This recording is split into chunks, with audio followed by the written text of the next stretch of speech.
वक्ता मोहम्मद रसूलुल्लाह सल्लल्लाहु अलैहि वसल्लम इमामुल अंबिया खातम नबी रहमतुल आलमीन ఆయనపై అల్లాహ్ యొక్క శాంతి కారుణ్యం మరియు శుభాలు వర్షించుగాక ఆమీన్. నేను ముందుగా మనందరి సృష్టికర్త అయినటువంటి అల్లాహ్కు సహస్రాది కృతజ్ఞత అభివందనాలు తెలుపుకుంటున్నాను.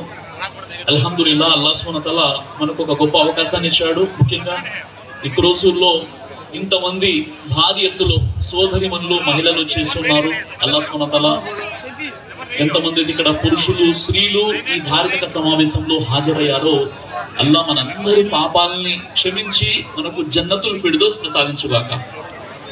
ఎవరికైతే సమస్యలు ఇబ్బందులు ఉన్నాయో ఆ సమస్యల నుండి వారిని గట్టెక్కించి అల్లాహ్ సుబ్హానహు వ తఆలా మంచి శాంతియుతమైనటువంటి జీవితాన్ని ప్రసాదించుగాక. ఆమీన్ యా రబ్బల్ ఆలమీన్. నేను ముందుగా మనందరి సృష్టికర్త అయినటువంటి అల్లాహ్కు సహస్రాది కృతజ్ఞత అభివందనాలు తెలుపుకున్నాను. ఎందుకంటే అల్లాహ్ మనకు హిదాయత్ ఇచ్చాడు, ఈమాన్ని ప్రసాదించాడు. అల్హమ్దులిల్లాహ్, ఈరోజు మనం ఇస్లాం ధర్మంలో ఉన్నాం. ఇస్లాం అంటే సలాం మరియు సిల్మ్ అనే రెండు మూల పదాల నుండి ఇస్లాం అనేటటువంటి పదం వచ్చింది. సలాం అంటే శాంతి, సిల్మ్ అంటే సమర్పణ. ఏ వ్యక్తి అయితే తన మనోవాంఛల్ని అరికట్టి సృష్టికర్త అయినటువంటి దైవం చెప్పిన విధంగా జీవితం గడుపుతాడో